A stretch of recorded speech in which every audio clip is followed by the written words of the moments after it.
We'll call to order the regular meeting of the East Point Community Schools Board of Education, January 22nd, 2024 at 6:30. Please call the roll. Okay, Mr. Grunberg. Here. Dr. Early. Here. Mr. Williams here. Mr. Roscoe. Here. Mrs. Rayford. Here. Mrs. Richardson. Present. And Mrs. Grunberg. Here. If we'd all stand for the pledge, Mr. Roscoe will lead us. I pledge allegiance to the flag of the United States of America and to the republic for which it stands, one nation, under God, indivisible, with liberty and justice for all. I was going to say amen. You want to say amen? Okay, is there a motion to approve the agenda? Place forth a motion to approve the agenda as written. Further corrections? Support. Please call the vote. Mr. Roscoe. Yes. Mrs. Grunberg. Yes. Mr. Grunberg. Yes. Dr. Early. Yes. Mr. Williams, yes. Mrs. Rayford. No. Mrs. Richardson. Yes. Motion carries. Is there a motion for the consent agenda? I make a motion that we accept the consent agenda. Support. Any discussion? Please call the vote. Mr. Williams, yes. Dr. Early. Yes. Mr. Grunberg. Yes. Mr. Roscoe. Yes. Mrs. Rayford. No. Mrs. Richardson. Yes. And Mrs. Grunberg. Yes. Next is Superintendent's report. Superintendent Gibson.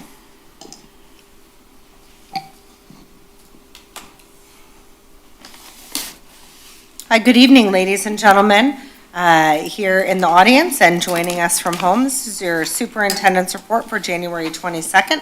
We'll continue to focus on those moments that matter. We did have a shorter week last week, but on Monday, a number of board members and myself got to celebrate MLK Day at Penna's Banquet Hall for the Ministerial Alliances breakfast. It was a fantastic event, and we're so thankful for the opportunity to support it. Learning about jobs at the Early Learning Center. We love that a parent of one of Mrs. Williman's students came to talk about her job at the East Detroit Bakery and brought with her pie dough for all of the students to experiment with. So we're very grateful, again, that our families are so willing to give so freely of themselves to our students. And thank you to Miss Williman for creating an opportunity for one of her students to be proud to have their working mom at school. Pleasant View's Martin Luther King Day celebrations. The students read Dr. King's I Have a Dream speech in front of their parents and peers, and also worked to spell out his initials with the heart in the gym. Thank you, Pleasant View, for continuing to lift the celebrations here. I'd like to remind the community and those of you watching from home, hopefully not putting too much ice down the toilets, but winter weather reminders. Students, we love that you're following us on Instagram, but we'll get that information out to all of you via a robocall, email, and also using the district website, Facebook page, and our local media day, our media closing channels. Weather decisions are based on observations of conditions as well as advisories and warnings put out by the National Weather Service. So we'll be monitoring the weather this evening to make a determination about school tomorrow, and we'll let you know as soon as we've made that decision. If you don't hear anything from us, we'll see everybody tomorrow.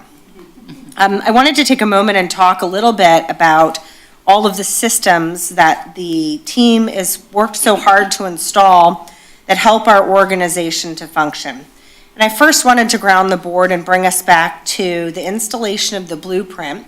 Was work of Dr. Grant Chandler, where he took a lot of the studies about best practice and educational leadership and what makes dramatic improvement in student outcomes.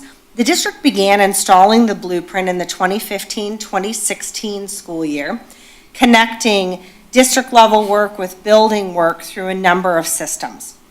There are 4 key levers of systems improvement and change: systems level leadership, support and accountability, the talent management structures, and instructional infrastructure. That's the curriculum approval process and how we vet materials and resources, but also how we support the leadership of schools and the causal theories involved with teaching human beings, complex people. But these are the 4 levers of systems improvement that have the most dramatic impact on schools' long-term success. So we have some district internal improvement processes. This is a graphic from our very own Assistant Superintendent Stephanie Fleming. But it shows some of the key components of the work that we do here in East Point. And it starts down in the lower left-hand corner with goals, action plans, and structures. And for this Board of Education, those come from our strategic plan. You've helped to define and set the goals and the activities. And then the team works through these small cycles. To get improved student outcomes, it's walkthroughs, daily walkthroughs and feedback. Assistant Superintendent myself and HR Director Julie Alspa will be picking up, we all have leadership partners. And what we do in partnership with our principals is we go into classrooms, and each principal might be working on different components, but we go into classrooms together, we look at instruction together, and then we talk about how the principal's having those feedback conversations with teachers. Just as a teacher would have that same conversation with their principal or their professional learning community about the very same students that we have in the classroom. So these small cycles occur throughout our system in a number of different ways: through the learning partnership, through professional learning communities. We do have a late start on Wednesday to allow for that PLC time. And those are small cycles for the schools and for the teachers to talk about student successes. And then each school building has a building turnaround team, which looks at all of the level data and makes decisions about schools. Just wanted to talk more about the systems that we have to monitor and take action when we see data that we need to address. So Stephanie Fleming had talked more about this district improvement process earlier in the year to this board on the 25th of September. But leadership is a million conversations. And I see Lori Rush nodding her head because we've been talking about a million conversations. And it is about scaling up our all-time best classroom instruction. Planning, building classroom systems for success, consistently executing those systems for learning, rigorous student learning, questions for students, and then feedback to students, teachers, and our leaders.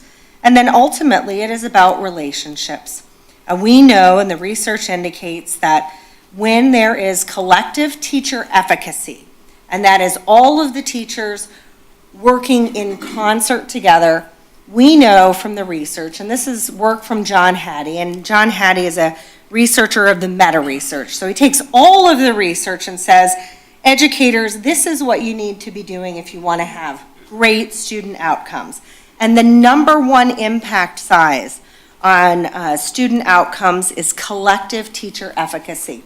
Having highly trained, highly skilled teachers delivering instruction to children. We also know that reporting grades and students tracking their own progress is another high impact. So John Hattie has a fantastic list of all of the influences and effect sizes, but we've often talked about his work here in East Point and what impact size has the most. And so we want to do more of the things that have the biggest impact size, and we want to do less of the things that have the smallest impact size.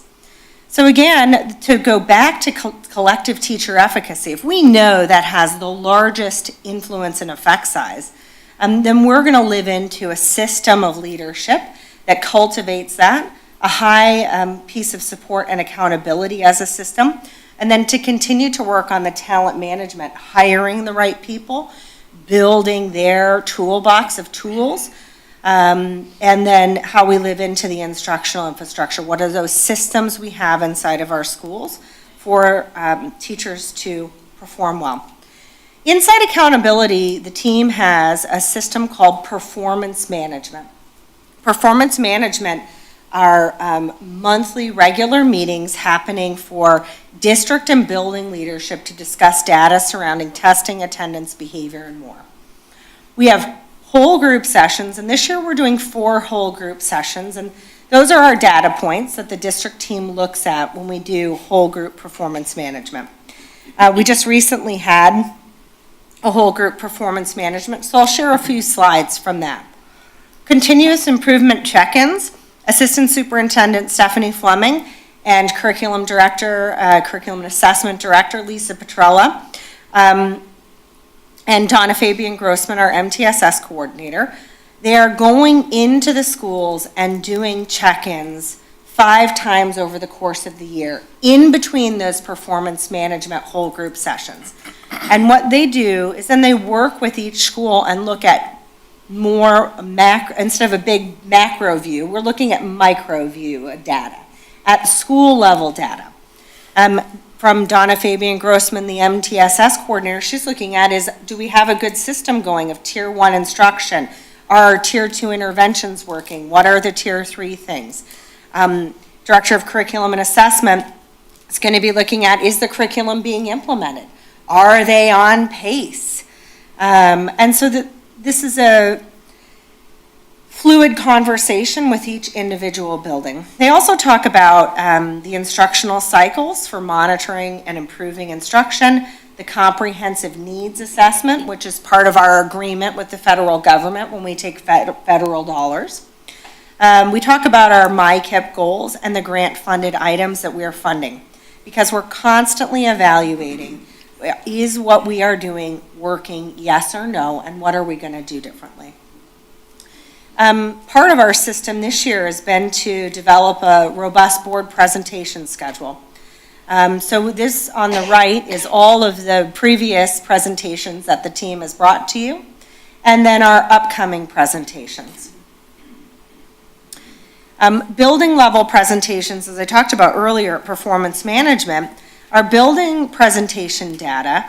On the left, you'll see a slide deck from Principal Todd Yarch when he came to present here to the Board of Education and shared some of his data. And on the right, you'll see the Pleasant View Elementary School. We want our building principals coming to this board and presenting their school data because we feel that's another layer of accountability for them. Also gives them a chance to highlight some of their points of pride. As far as WINS data available, we use NWEA testing 3 times a year, fall, winter, and spring, to monitor the impact of our instruction in our schools. It's also how we're checking to monitor, is a curriculum working that we're implementing? Are our teachers where they need to be? What adjustments? What else might we as a central office team need to do differently about how we serve our buildings to have a better impact? We look at all of those data points. And then you have the annual data cycle. MSTEP, PSAT, and SAT data are typically embargoed and cannot be published immediately. We usually do our testing in the spring, and then we actually don't get those results until August, September. So that data, it is used in our accountability score index, but it is not something that is easy for us as an organization to report out on. But I wanted to share more about how our data is collected and when we share it and how we use it. So data is shared out at building presentations. The curriculum department, of course, will answer more data questions. And then we have a benchmark assessment report to the board twice a year. Our most recent presentations were on June 12th and October 23rd to give you more information. And there's an extrapolated image of the most recent presentations given to the board.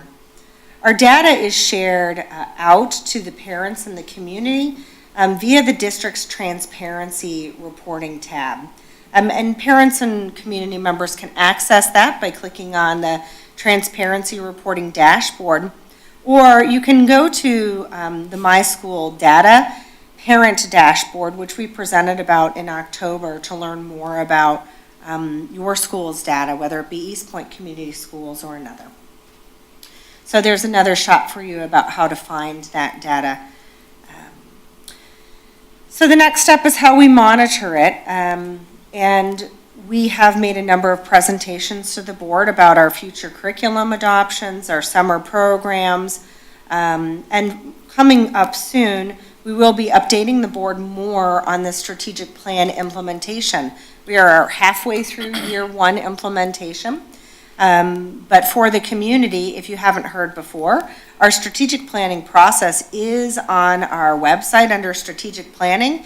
And if you click on the bottom at the drop downs, you can see all of the data that was used to build out our strategic plan.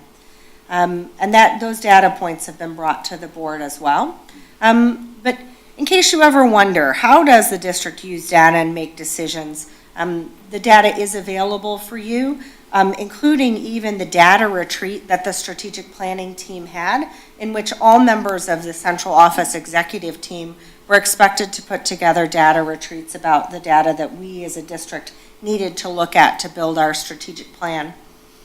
As you know, the board adopted our strategic plan a year ago in January in 2023. We have 5 goal areas for our strategic plan presented on our website, and we will be giving a community update on our strategic plan, our key performance indicators by which we're measuring the implementation of those goals selected by the Board of Education. I threw in this slide deck for everybody on chain of command, just in case the community wanted to know.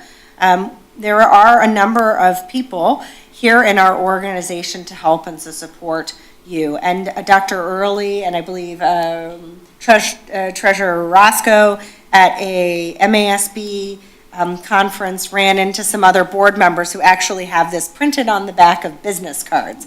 So this is our attempt to address a request that the vice president and some other trustees, treasurer had to get that chain of command printed up and put on the back. But you could see when we started to do our thinking about following chain of command, there's some slight tweaks depending on what matter you might have. But I'd like to make sure that our community knows that there are a number of individuals to support you in resolving any conflicts or questions that you might have. Finally, our upcoming events. We have January 26th is the end of semester 1. No school on January 30th. February 1st will be a Gleaners distribution. Again, that is a time change to 11:30 at East Point Middle School. Midwinter break this year is a Monday and Tuesday, February 19th and 20th. And then just a reminder for the community that February 27th is a no school day for the primary election. It will be a teacher work day. Our athletic schedules are constantly changing due to the fluctuating weather, so please be sure to check out the website for the most up-to-date. And that concludes your superintendent's report for this evening. Thank you. Next, we have hearing of the public. Does anyone wish to be heard? Yes, ma'am. Please state your name for the record, and you have 3 minutes. Hi, Cindy Federley. I first of all would like to say I'd like to have the second hearing of the public put back into the meetings, because at the last meeting I would have spoken at that about what I'm going to speak on tonight. At the last meeting, I found it irresponsible for the district to be looking to purchase a 10-passenger van for well over a year per the superintendent's comment, and yet no guidelines on who will be using or driving that van were put in place. You had over a year to discuss this. The board should ensure that all the ducks are in a row before spending taxpayer money. It's unacceptable that they were actively looking to purchase without the appropriate plans in place. I would never do that in my household. I don't know if you would do it in yours. I was also surprised to hear that our district spent $80,000 to transport homeless students and students to sports practices or games. I'd like more information about that. I'd like it to be addressed in public, because I'm sure many people are wondering about that. I know when my daughter was on the tennis team, they walked over to the museum for practices if they didn't have a ride from a parent. I'm not sure why we're using Uber or taxi cabs to transport kids, but I'd kind of like to know. And I'd also like to know with the attendance problems that the district seems to have, does the late start Wednesday improve the attendance of the students? And if that is the case, if nobody's looked at it, maybe you could and maybe consider doing that more often so that more kids show up at school. Those are my comments. Thanks. Thank you. Do we have her contact information?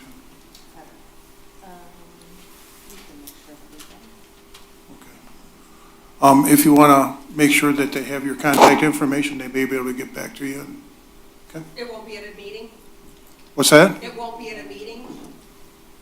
We don't engage back and forth as far as questions at a meeting. Usually if you ask a question, they'd like to they'll talk to you personally and give you the information that you need. Okay?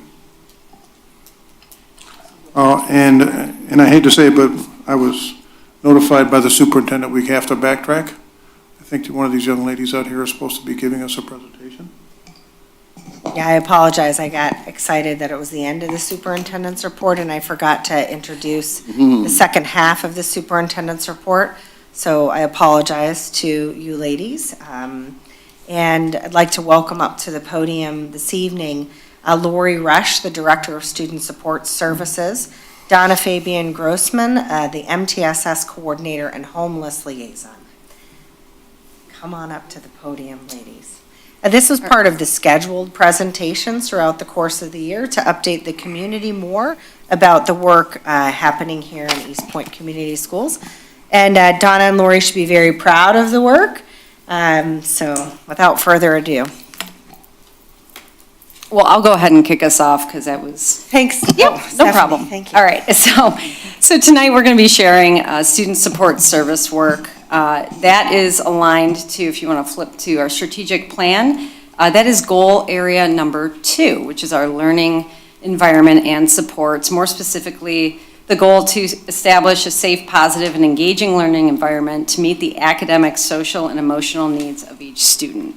So academics is absolutely our number 1 priority, but in order to have successful students, we know that it's not just about what they do in the classroom. There's the whole child, and the student support team works relentlessly to meet the needs of students in our district.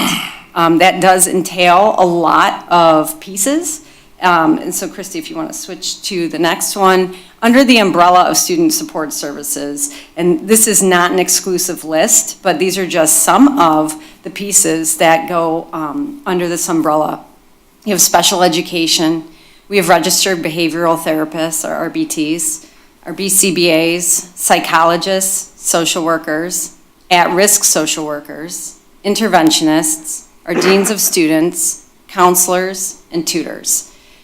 And in addition to that, the programming side of the house deals with multi-tiered system of supports, restorative practices, positive behavior supports, social emotional learning programs such as Leader in Me, Move This World, Positive You, basic needs resources, homeless resources, care of Southeast Michigan, New Oakland, transportation support, and supporting medical needs. Like I said, this is not an exhaustive list. These are just some of the things that every single day are going on in our district to make sure that students are able to show up and do what they need to do to be a successful student. So this time I'm going to turn it over to our Director of Student Support Services, Lori, and our Homeless Liaison and MTSS Coordinator, Donna Fabian Grossman, to go ahead and share the work that they engage with every single day. Good evening. I spend the majority of my time as Director of Student Support Services with special education. We have approximately, this number varies because we have students that move in and out on a pretty regular basis, but we have about 589 students that receive some type of special education support in our district out of a total of 2,234 students. And that equates to about 26%. If you look at the state average and if you look at the national average, those are 12%. One is, I believe the state is 12.4, the national average is 12.2. So we have significantly more students in our district receiving special education supports. It does include our students that get speech-only supports. So our students that maybe need some support with their articulation needs, those are counted in that 589. 148 of them. We have students that are attending center-based programs, either at the ISD or in other districts, programs that require a level of support that we can't provide in our district. It's a high level of support. Approximately 211 students receiving that. And then we have 3 students at St. Peter's that all get speech and language supports. This I thought was interesting data. It kind of gives you an idea as to, out of those 589 students, how do those students qualify as receiving their special ed support? And those are all the different categories that students can qualify for support. And as you can see, the largest category for us here in East Point, which is pretty consistent with the rest of the state, are students that have specific learning disabilities. We also have quite a few students that receive support as speech and language impaired. And those, again, can be students that need articulation support, or it can be students that need a lot of academic support because of their receptive and expressive language concerns. And then the other categories are lower. The one category in East Point that's higher than the state average is students with cognitive impairments. We have 17.5%. For most districts around the state, that's under 10%. This is the staff that make up our special education, our student support services. So we have a part-time director. We have 1 administrative assistant, TINET liaison. We have 30 special ed teachers. 7 of those are from agencies. And we put that agency data in this slide so that you can see just how challenging it is to get staff. It's challenging to get a lot of staff. It's really challenging to get staff to work in special education right now. So out of 30 teachers, 7 of them are from agencies. And then the last part is how many open positions we currently have. So for teachers, we have 1 open position. Psychologists, we have 4, 0 from agencies, teacher consultants. Social workers, we have a really hard time getting social workers, and then speech therapists. 5 of our 8 speech therapists are from agencies. 13 of our 27 paraprofessionals are from agencies. And then we have 2 board certified behavior analysts and 8 registered behavior therapists that we'll talk a little bit more about in a minute. Number of initial IEPs. I thought this was interesting data for you to see because it just shows over the years how many more evaluations that our staff is doing. And with more evaluations comes the need for more staff. And we do an excellent job, I think you'll notice, of testing or doing evaluations for students that really need them because the vast majority of those kids qualify. So for example, in 2020-21, we did 46 evaluations and only 7 of those students were not eligible. Today, in 2023-24, that's only not even quite halfway through the school year. We've already done 57 evaluations. 8 students haven't qualified. I anticipate that we will surpass last year, which was 132 evaluations. And if you kind of think about those, on average, an evaluation takes anywhere from 10 to probably 15, maybe even 20 hours of work from various staff members to complete. So patterns that we're seeing a significant increase in referrals, especially for preschoolers. A huge number of preschoolers being referred, most of them because they get to age 3 or even older and they're not talking yet. We have increased behavioral issues with younger students. We're seeing an increase in the number of students that either qualify as being on the autism spectrum or that come to us with a lot of autism behaviors. Increase in students with some type of trauma, increase in the number of students needing more than 1 IEP in a year because they move out of the district, move back in, or their needs change. increase in care referrals, and those are when we send our students for an evaluation for some social emotional support, and then more students needing a higher level of special ed support. And I quantified that by saying more than 40% of their day is spent in special education. Now, Lori, this evening, we're presenting about East Point data. Mm-hmm. But this is a trend that we're seeing not only in East Point, but also in Macomb County and across the state. country. Absolutely. We're seeing a very high increase in education with children who were at home without socialization during the pandemic. Absolutely. We also are seeing a number of increased, not just in East Point, but across the country, of speech delays. And a lot of our speech therapists will tell you that when you learn to talk, you learn by watching mouths. And for 2 years, children didn't get to watch adults make words. That's absolutely true. Thank Yeah. you. Next slide. This is our continuum of services, and so it starts with the least restrictive support. You probably have heard the term least restrictive environment. I tried to make that bigger, but I couldn't. You start with, you've probably heard the term least restrictive environment because we want our students to get the support that they need in as close to a general ed setting as possible. And so we can give them general education with a little bit of support, speech, social work. Some of our students get special ed support like OT, maybe teacher consultant support, but they stay in general ed classes. We have some students that go to a resource program. Resource program is the general ed curriculum, but it's taught in a way where it's modified or accommodated for our students that have disabilities. We have self-contained classroom programs. We have 2 different ones here. Programs for students with mild cognitive impairments, and we have something here called a flex program. You won't find that anywhere else because, quite honestly, I just made it up. And it was a program that we created for students that had a higher level of social skills than what we were seeing in the MOSI classroom. So when I first started here about 9 years ago, we had all of those students together in our MOSI classes, and some of those students had really low adaptive and social skills and low academics, and then we had some students that had higher social skills, higher adaptive skills, and low academics, and so we created a separate program for those students. We have some students that go to center-based programs, and then for students that qualify, they can receive homebound or hospitalized or home-based services based on medical needs primarily. So these are some slides from one of our BCBAs, Lauren, and she surveyed some teachers and came up with some impact for the program.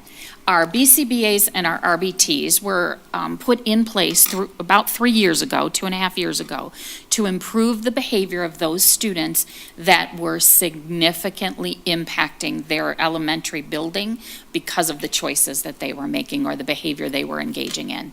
And so part of the program was not just to handle the behaviors, but to teach our administrators and our classroom teachers some skills so that eventually they would be able to work with the students and their behavior. And so Lauren asked a few teachers these questions and got some really great results. I've learned skills or intervention strategies to better support my students in my classroom. I have to look this way because I can't read it from over there. But over 80% of the teachers said, yes, I have learned those skills. I feel more supported since collaborating with the behavior team, and that number is even higher. It's close to almost all of the teachers that have worked with the team. And then I feel more confident supporting my students since working with the behavior team. And that number, again, is hovering around 85 to 90%. You used an acronym, BCBA. Could you please tell the board? I sure can. If you go ahead 2 slides, I'll come back to that one. Thank you. So a BCBA is a board-certified behavior analyst. We have 2 of those in the district, and they lead our behavior teams. They have gone through extensive training.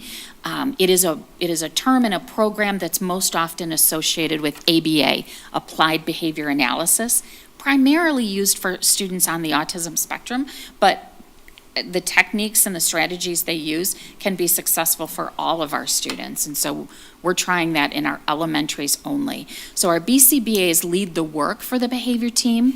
They ensure that we're collecting accurate data and that the RBTs are following the behavior plans for the students. They help to model and teach the building staff and the administrators how to interact with our students so that our teachers are learning at the same time that our kids are receiving those behavior interventions. And then they just kind of overall lead the work. So we have 2 of those. In the district, we have 8 RBTs, registered behavior technicians. Again, they've gone through some training, not as much as the BCBAs. They work under the direction of a BCBA. They implement the behavior plans that are developed for the kids. They collect, chart, and monitor the behavior.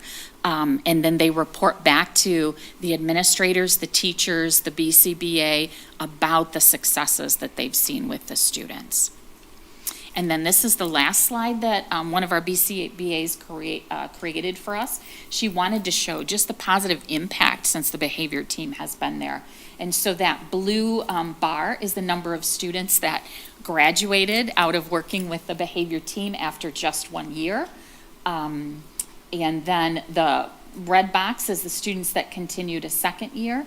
And then the yellow box is the students that ended up with a long-term suspension despite working with the team. And luckily, as anticipated, that's a low number. Oh, and I guess it's my turn. So, good evening. The multi-tiered systems of support. The multi-tiered system of support is a framework that's being used in all districts right now throughout, and it's being used to create individual support that provide all students with the tools they need to succeed. And what's great about this is we have this new curriculum that's in place, and this helps us to monitor. Not only does it help us to monitor, it helps the buildings to monitor step by step each student's success.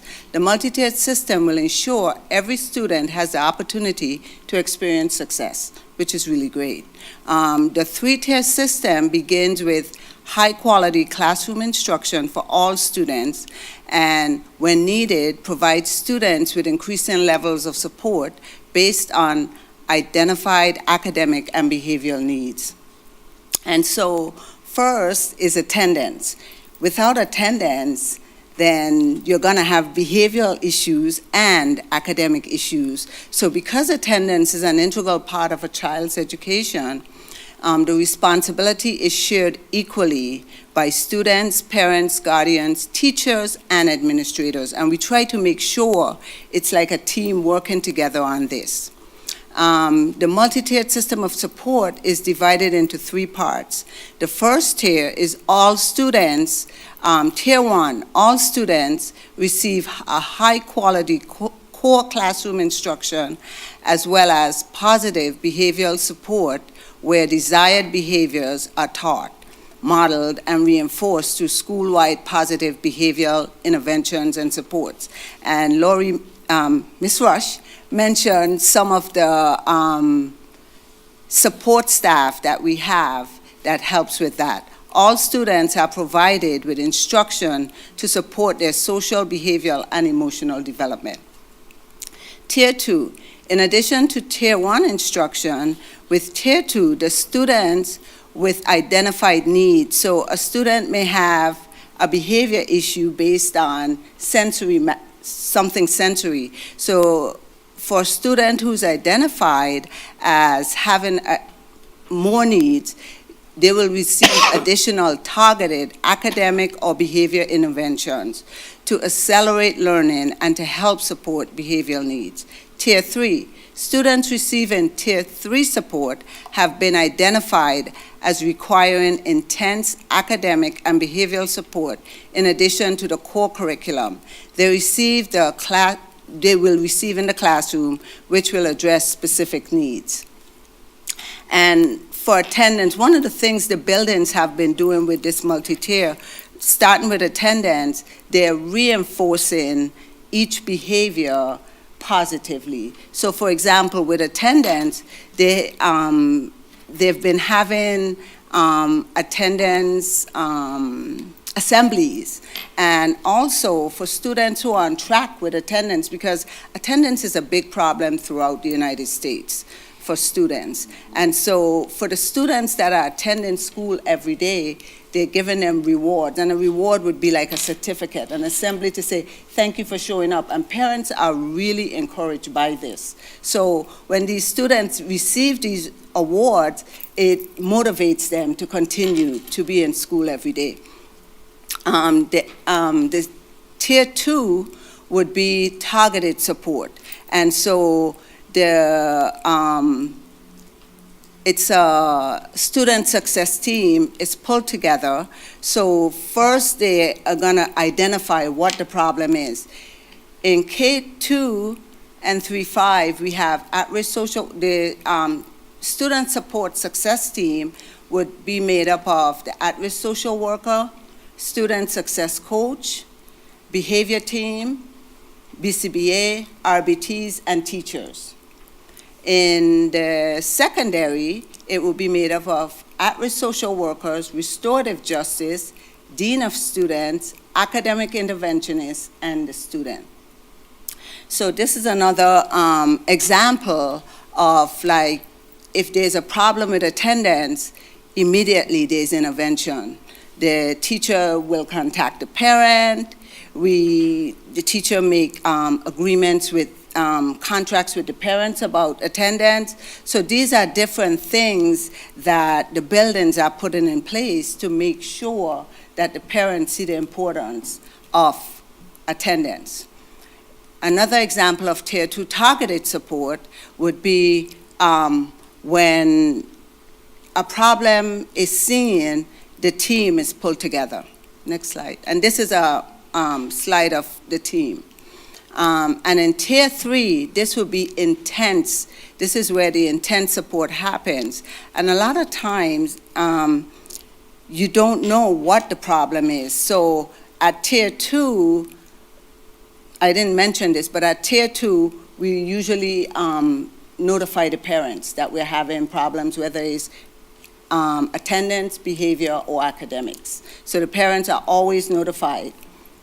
And so when the interventions go into place for Tier 2, if we see an improvement, then we just keep moving forward, and then the student may move back to Tier 1. If it goes to Tier 3, the team comes together, and this time the parent is involved with the team. And also there's a lot of data, like mentioned by Ms. Rush, the behavior analysts, the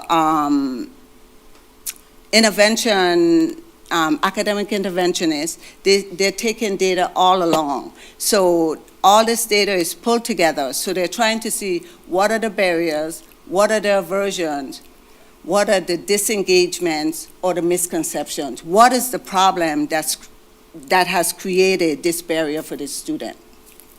Next slide. And with this intense support, what we hope to do is find out the root cause and then put together a plan.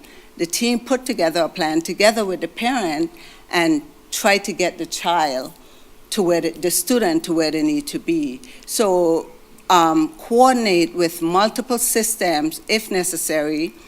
If we need to work with child welfare, mental health, primary health care, housing, you know, there's so many factors and so many traumas that our students come into school with every day that we don't have a clue.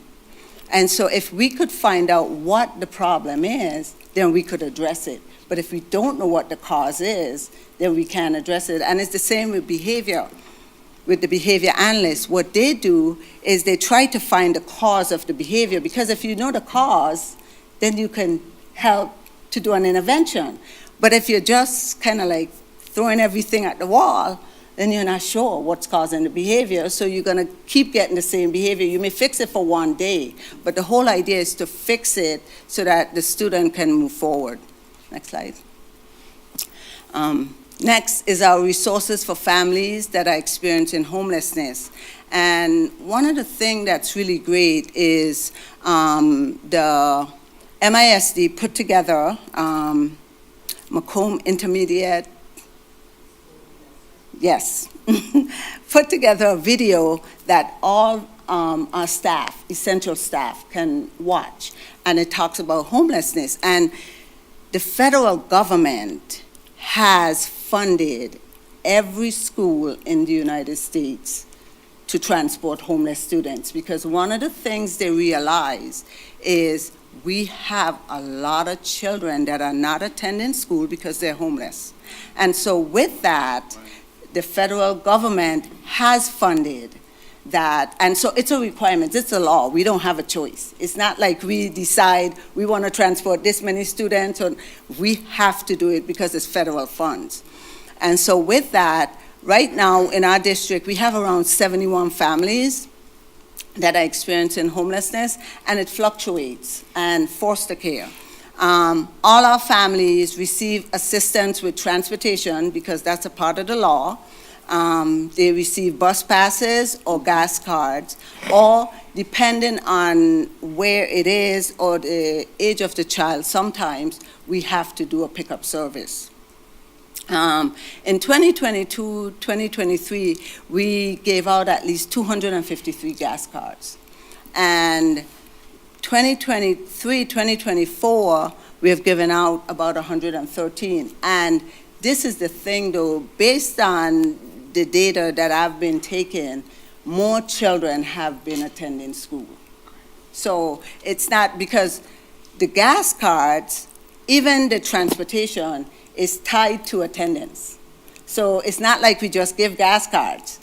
So if they don't attend school, they don't get the cards, and the parents understand that. So they've been responding in like. We've given out this year about 26 bus passes, and one of the things we realized at high school, a lot of our students were having problems with transportation. And we were able, the at-risk social worker was able to get bus passes for these students, and their parents paid for it. It's $1, and they could travel on the bus back and forth to school. So that's a good thing. And also, we're able to give Maya cards to families that have food insecurity, and we have a lot of families that experience food insecurity. And we also, when the Gleaners van comes, there are families who can't show up, and sometimes we take food in so that we could take it over to the school buildings, or sometimes we drop it off for families who can't make it in. So that's one of the things we do. These are organizations that have supported us in the past few years, and they've been really good. Macomb Charitable have paid, since I've been here, have paid for at least 50 families to be in hotels. They do a great job for like the holiday season. We were able to receive many Thanksgiving dinners from the Hillside Foundation. Love Life Church did donate Thanksgiving dinners, and they're starting a mentor program with our high school. Church of Jesus Christ and Latter-day Saints, they, in October of last year, we got a call from them. They had this big drive for clothing, shoes, coats, hats, and a lot of our families were able to attend that and get clothing, shoes, and be ready for the winter season. Paid Forward is another organization that always donates to our students during the Christmas holiday. And they've also helped with paying for hotels for our families also. The firefighters, Boys and Girls Club, and CARE. These are all the organizations that have supported us tremendously. And thank you so much for letting me present. And Does the board have any questions for Lori Rush, Director of Student Services, or Donna Fabian Grossman, our MTSS Coordinator and Homeless Liaison? It looks like there's a few questions.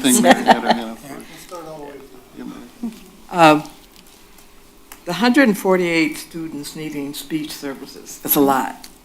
There's a lot. How are the services delivered with just 8 speech therapists?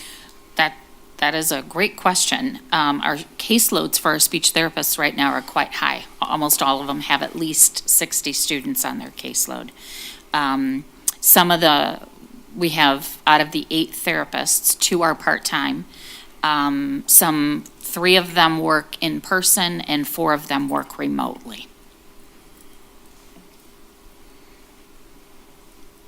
Sometimes students can be grouped, and so more than one student can receive their services at the same time. If they have the same goals in their IEP, they can be grouped.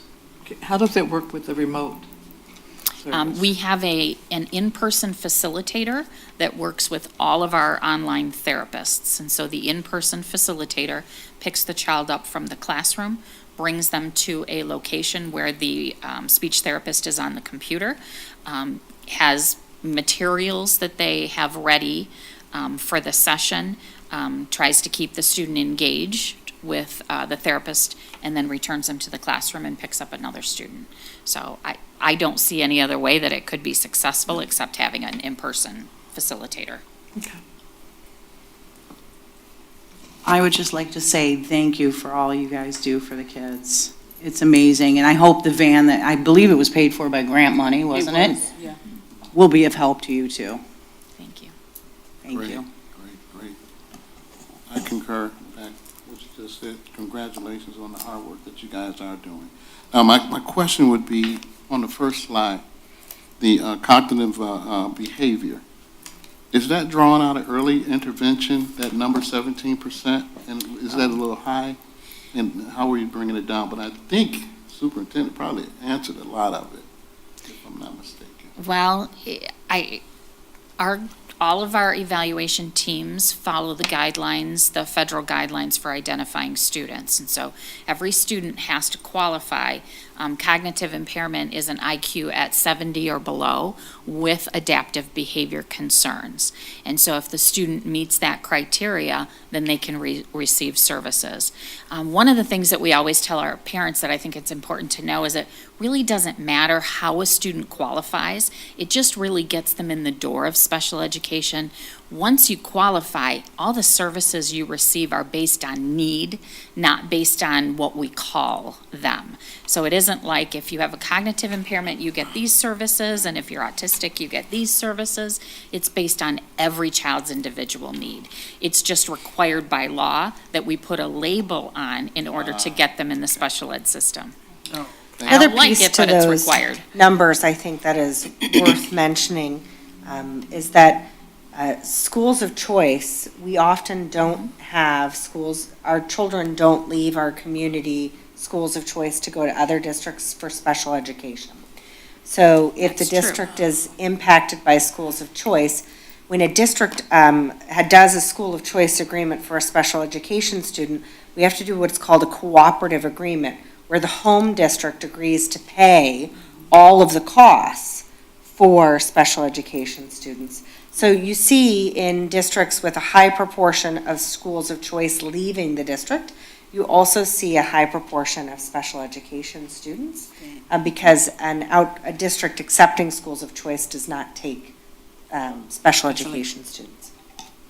Very true. I have a question. Sure.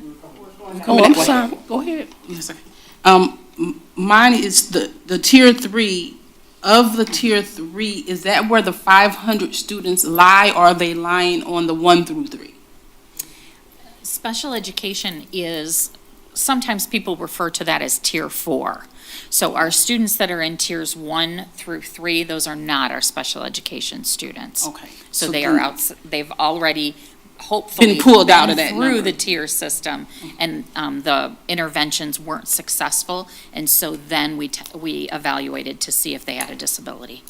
Okay, and then because I am a grandparent of a student that has an IEP, and so I know the process because I went through it with them, and I appreciate all the work that y'all doing because this is hard. It is to try to figure out what the problem is in a root situations is really difficult.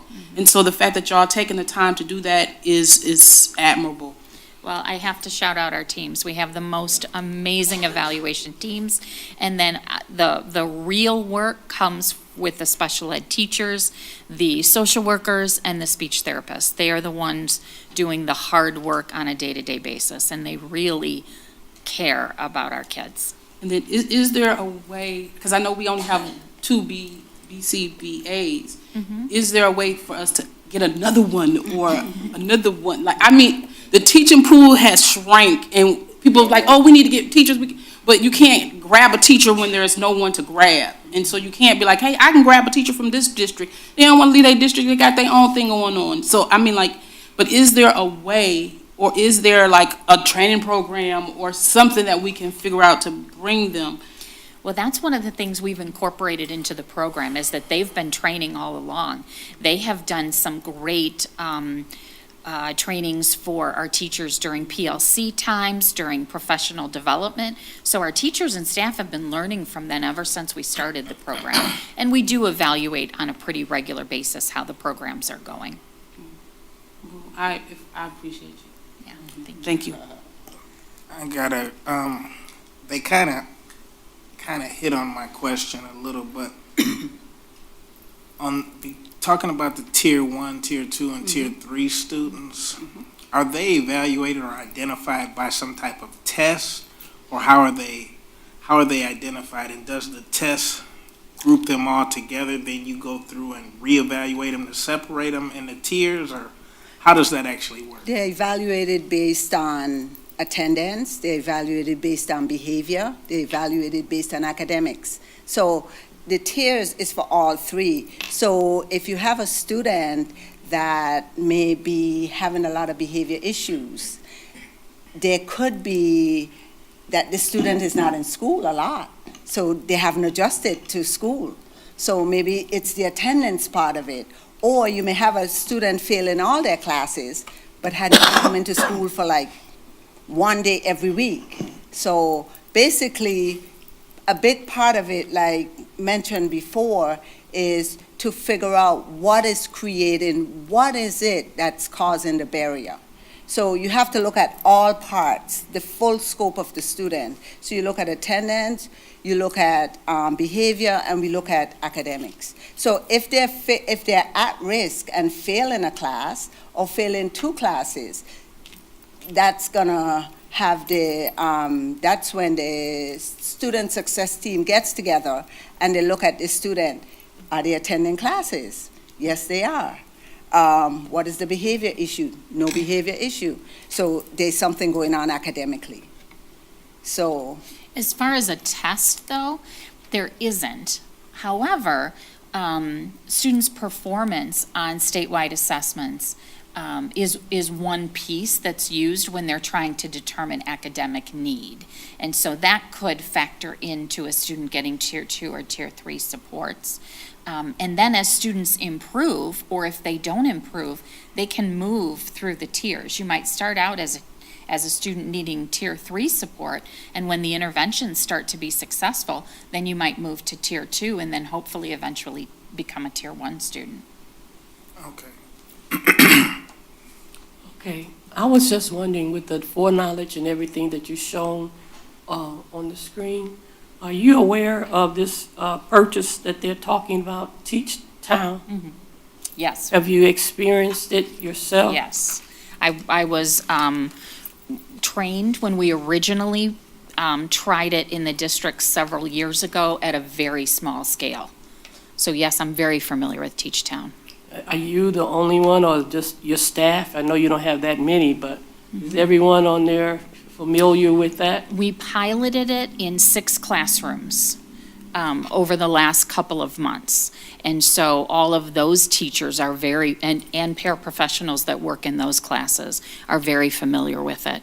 And how does it help the child, whether they're attendance, or do they come back and gather in and on it, or something of that nature?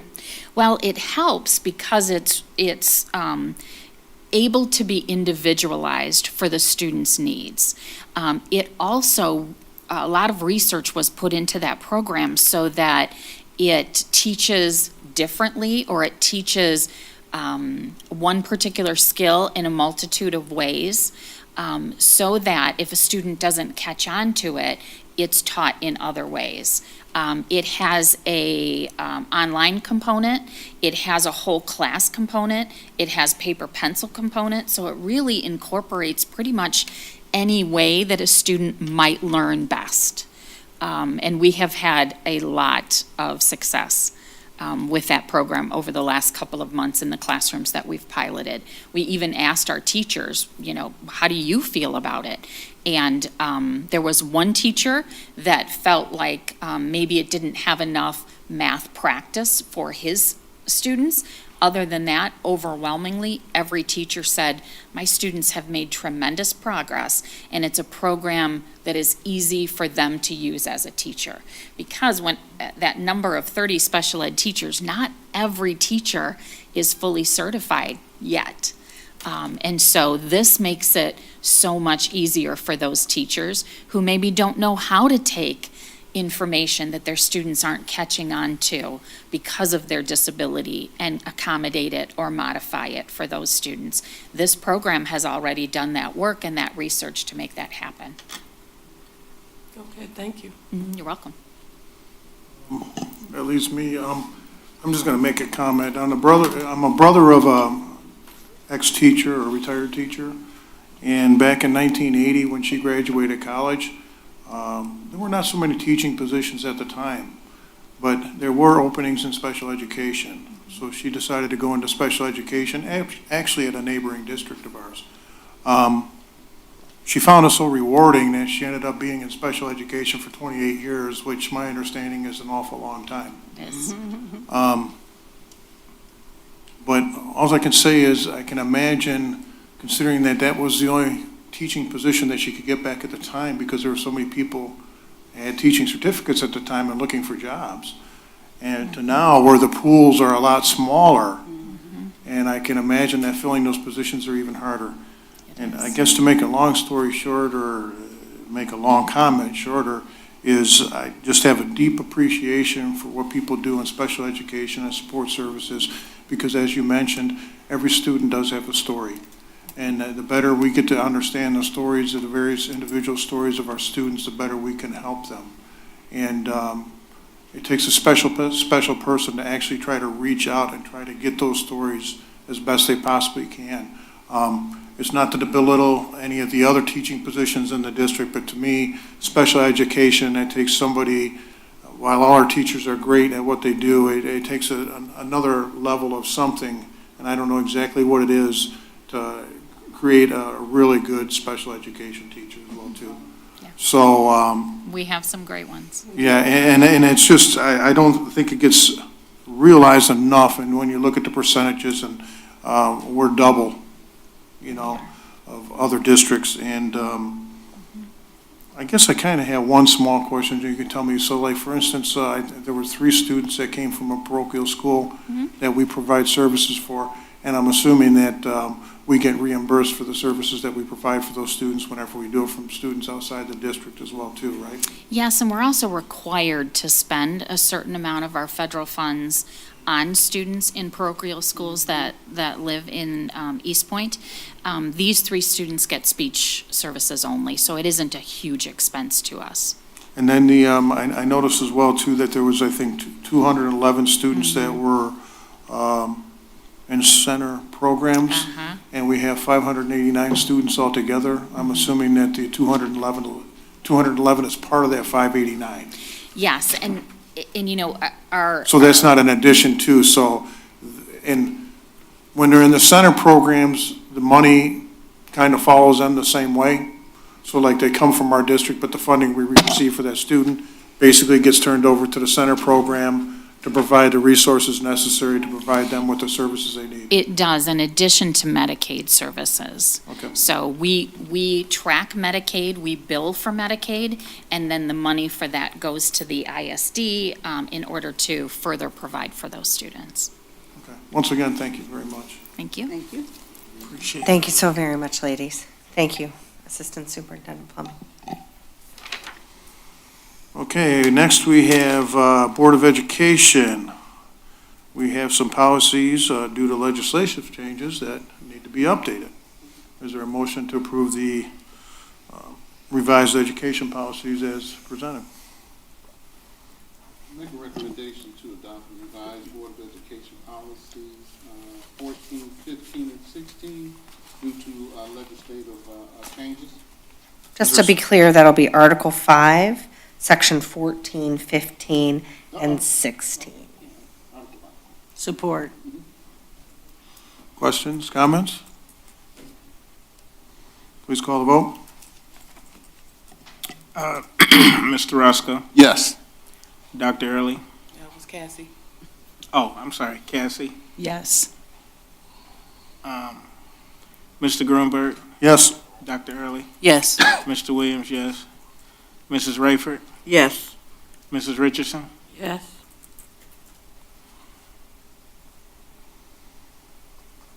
We got everybody? Okay, next we have curriculum or recommended for purchase, Teach Town CI Flex curriculum. Good evening. Tonight, we are bringing forward Teach Town.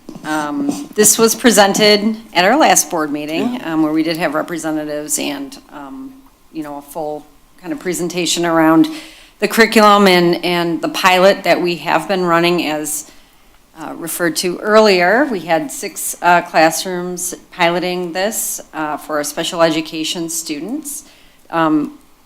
Before we even go to a pilot, though, we do research programs, and this particular curricular resource has won a lot of awards. It is very highly regarded for this particular, for special education curriculum. So it was chosen to pilot through a vetting process that happened prior to us even bringing it in to our district. So this is now after the pilot.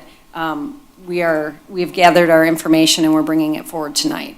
And I just want to draw it back to our strategic plan, both goals, areas 1 and 2. So goal area 1, and this is over the last year and a half since our strategic plan, been a very big focus, as Donna Fabian Grossman mentioned in our MTSS. Having a guaranteed and viable curriculum is absolutely critical to responding to interventions and to being able to identify students' needs.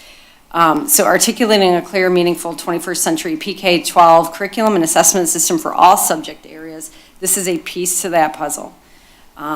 District Goal 2 is ensuring effective and impactful academic and behavioral interventions. Again, can't intervene unless you have consistent curriculum being done at the Tier 1 level or in our special education classes, and then an assessment system that is helping us identify the areas of relative weaknesses and strengths of students. So our current status with our special education curriculum is that teachers make their curriculum. There is really no set standard, and there hasn't been. So special education teachers have the goals of their students, they have the state standards, and then they are tasked with the job of creating those pathways and those lessons for students. Our state standards are the guides for our current curriculum, so they are aligned with standards. However, teachers have to create 4 core content lessons along with current events and life skill lessons to meet the IEP goals. And then also differentiate them within their classes to meet the needs of each student. So this could be 15 different kids in your class with different needs, learning the same math lesson, but having to accommodate and differentiate for each of those students, depending on what your classroom makeup is. So that's a really heavy lift for teachers. If you go back one. Oh, I'm sorry. Yeah, I'm not done. And then some other barriers that may inhibit achievement is that because there's no consistent curriculum and there is a high need of students, the teacher workload is very high. Teachers may lack experience, which was also mentioned tonight. You know, it is difficult to find highly certified and special education teachers. So that is a very real scenario that we face. And teachers having transition, in and out, substitute teachers, also leading to inconsistent assessments and therefore inconsistent interventions. And so those are barriers to achievement that we want to eliminate. And getting something that is consistent and that has materials and resources for our teachers that basically helps them do the differentiation and use data to provide the best resources for our students and the best support for our students, that allows the teacher to teach and to take the burden off of the creation of curriculum. So thanks. So Encore is the particular component of Teach Town that we would be looking to adopt. It's K-12 state standards aligned adopted curriculum, and it does provide key supporting interventions that address adaptive, social, and behavioral needs of students.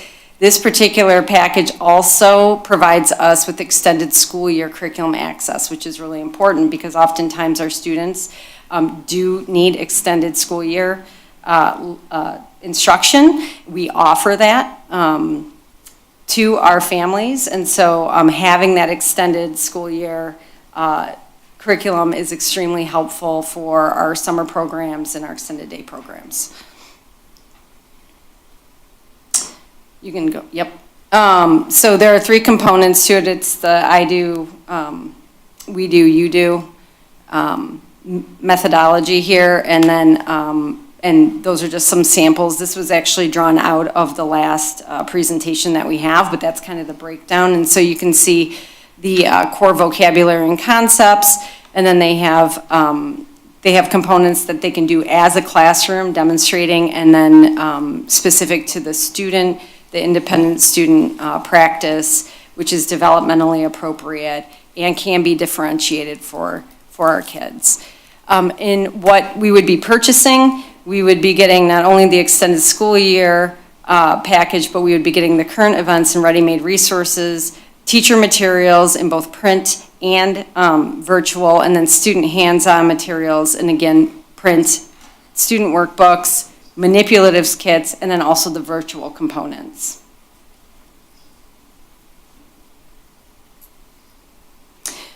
So in our pilot, the data that came back was that our students increased from our pre-test scores to our post-test scores approximately 68.5%. And so that was the growth. That is a district average. And again, as I mentioned in the last presentation, this is a district average. We can pull diagnostic information for our kids right down to the student, and we can isolate those relative strengths and weaknesses through the digital components of this program. So the teachers have access to their student data and can isolate it. For the purpose of a presentation, we would not bring student data forward. Our pilot teachers were surveyed for input along the way. Some of the strengths that they liked about the program were that they had, the kids were engaged, they liked the different stories, they enjoyed learning about different things. One teacher, I liked the different levels that I can set up for each child, and I thought that was a powerful statement because that is a major barrier in these classrooms. It's very difficult to do that with groups of kids, but this does allow individualized instruction to be happening. And the program is easy to follow, which is another really key piece that we looked for because we don't want this to be a heavy lift for people. If we have teachers or if we have substitute teachers, the lessons can still go on. So that's not going to prevent, having a substitute teacher or a new teacher starting is not going to prevent high-level instruction from happening because this program is very user-friendly. And it does package things in a way that still allows teachers to not only teach their whole group, but then also dig down to those individual lessons. Worksheets and assessments are in textbook form, which are much easier to access and are also available online. So there's two components there, and then it has multiple levels of materials for different academic levels. I can see my students progress on the computer part of the program and what they have mastered. So they can watch live action mastery of programs and move kids through lessons. When asked, are your students making consistent progress with the program, 100% of our pilot teachers stated yes, absolutely. So we would be seeking approval of a one-year purchase that will include additional 2 years of curricular access, professional learning for our teachers, classroom coaching, and materials. And it would be $230,000, $781.29. This would support all of our CI Flex classrooms for 3 years, and it would be paid for through ESSER 3. So it would be a 3-year purchase with our ESSER funds for this particular curricular resource, and then we will revisit it in 3 years, would be the goal. Question. Okay, is there a motion to approve? Motion? Yeah, let's get a motion first. All right, okay. Make a motion to, recommendation to purchase Techtown, Teachtown. Teachtown Techtown, Flex curriculum. Support. Question. I just, He got- question. He gets to go. I had to make the motion first. and then Yes. I had Okay, the I know, question. sorry. Motion maker gets to go first. Don't you know? With that full package. Yep. 3-year package, going down the line, if there are any added material, is there a cost, or is it already factored in that there may be down the line some added? Yep, so Or support. that cost is the yearly supplies, manipulatives, workbooks, all of our consumable products will be replenished each year. Irregardless of what Yeah. may come down the line? Correct. Thank you. Who seconded? Support. I mean, just say you support it. I mean, do you have a question or no? No, I don't have a question. Okay, Ms. Richardson? Yeah, I had the question. I was just wanting to I think I hear you clearly, what it would be each year, but it's a 2-year trial or 3? Nope, so this would be a 3-year purchase. We purchase for a one-time purchase because it's ESSER 3 funded, but we get 3 years of this program. Okay, for other improvements, or if something is not working, it will be taken away to replace it. We won't have to just keep having to look at it, right, or go over. In 3 years, yep. Which is, that's pretty typical of a curricular purchase. We've already seen tremendous amount of growth with our students, and the teachers see a major difference in their classroom. So pretty confident it's a positive move in just this short of a time, but 3 years is typically what you see for a curricular resource adoption to really get teeth.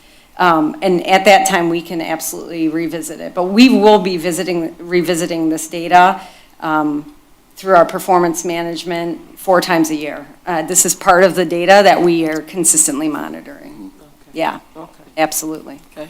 my question was answered. That was my question. Now, I have a question. I'm a little concerned about the cost when we have not had, well, with those of us who were interested in actually seeing this in action for ourselves. And I say that because we're supposed to be good stewards of district funding. And I know we approved the iReading program, even though we didn't have time to, well, we had time to look at the material, just didn't get a chance to do it. So I'm just real reluctant to move forward with approving something and we don't know how it works. Perhaps in the future, you know, someone could take the time to, like I said, for those of us who are interested in showing us how it works. I'm not saying take away from teacher time or anything like that, but I'd just like to know what it is we're purchasing. The presentation doesn't really tell me what I want to know. Sure. Yeah, we're absolutely open to that. We can bring in samples, you can see the online components to Yeah, it. that's what I would like. There's some demonstrations. Actually, I put a link on the presentation too, that there's online demonstrations and such at the website as well, that you can absolutely see what the kids are seeing. Anything else? Can you please go and vote?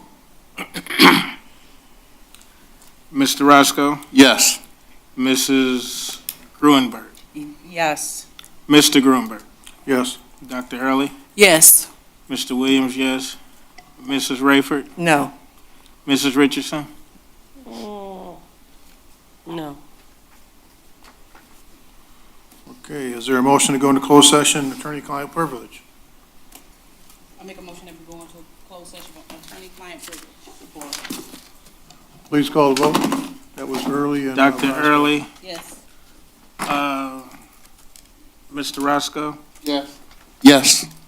Mr. Grunberg, Yes. Mr. Williams, yes. Mrs. Rayford? Yes. Mrs. Richardson? Yeah. And Mrs. Grunberg? Yes. Okay, if you guys want to take your stuff, I think we're going to go to that room. And then after, we'll just open the door and adjourn from there. So if you have your stuff, you can just leave right from there.